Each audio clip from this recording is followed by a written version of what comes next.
Hi, I'm Steve Gebben, the Vice President of Total Rewards, and joining me today is Tracey Clover, our Director of Compensation.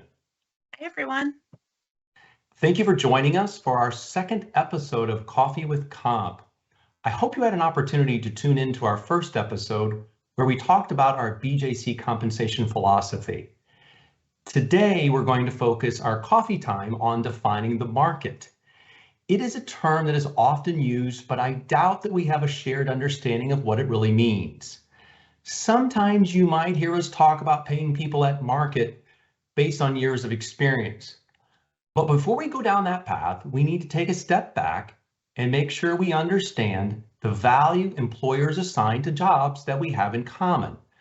So Tracey, walk us through what we mean by the market. Absolutely. Typically, the market is the companies in which we compete for talent. In the last video, I mentioned the market is where our employees come from and where they go to.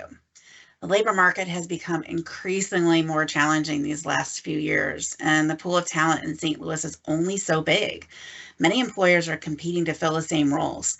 This puts pressure on pay rates. It is imperative that we understand these changes in the market, and we have ways to do that. It's important to note that we can't just call up a competitor and ask what they're paying for a certain job. That would violate antitrust laws. So Tracey, how do we know what the market is paying if we can't just ask our competitors? We often see news articles about what other companies are paying. So how do we get data to help us with establishing competitive pay rates? We do see those articles, but they don't always tell the whole story. For example, there was an article earlier this year that had a headline that stated a certain employer would have a $25 per hour minimum. After getting into the details of that article, however, you could see that this pay level was targeted for a certain job in certain locations. So to ensure we're comparing jobs appropriately, we need to use salary surveys, just like our competitors do. Okay, so you mentioned salary surveys. So tell me more about them and why it is a best practice. Isn't the internet or professional organizations a good place to get salary data? All about context. The reason we use salary surveys is that they are published by independent third parties and contain high quality data that is very reliable. Salary surveys are a critical component of our compensation strategy. So Tracey, can you help us better understand salary surveys and how we use them here at BJC? Yeah, salary surveys include the methodology on how the data is gathered, analyzed, and reported. They will also include a list of participating companies, which we review to ensure that our labor market competitors are sufficiently represented. Oftentimes, with a professional association, they'll just ask members to provide their own information regarding what they make, but there's no context reported. And there's no quality control to question if something seems off. I could reply to a professional association and say that I make twice as much as I do.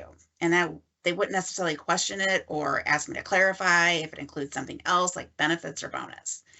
Using third parties allows us to get not only that all important context, but also ensures legal compliance because dependable data provides defensible decision making.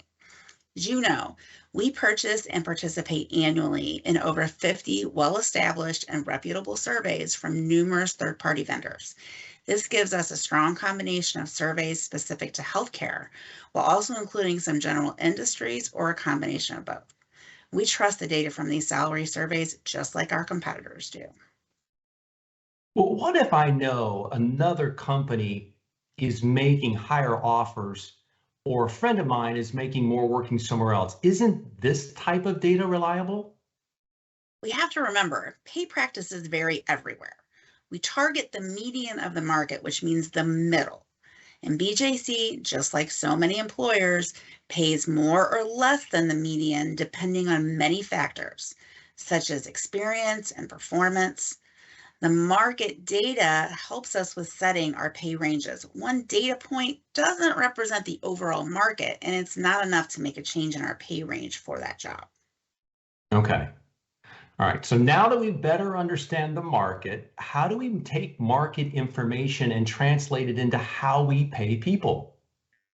Stephen, I think we're out of time for today. So let's save that and use it as a future topic to talk about how we pay people within our pay ranges. I think that's a great idea, Tracy. See you all next time on Coffee with Comp.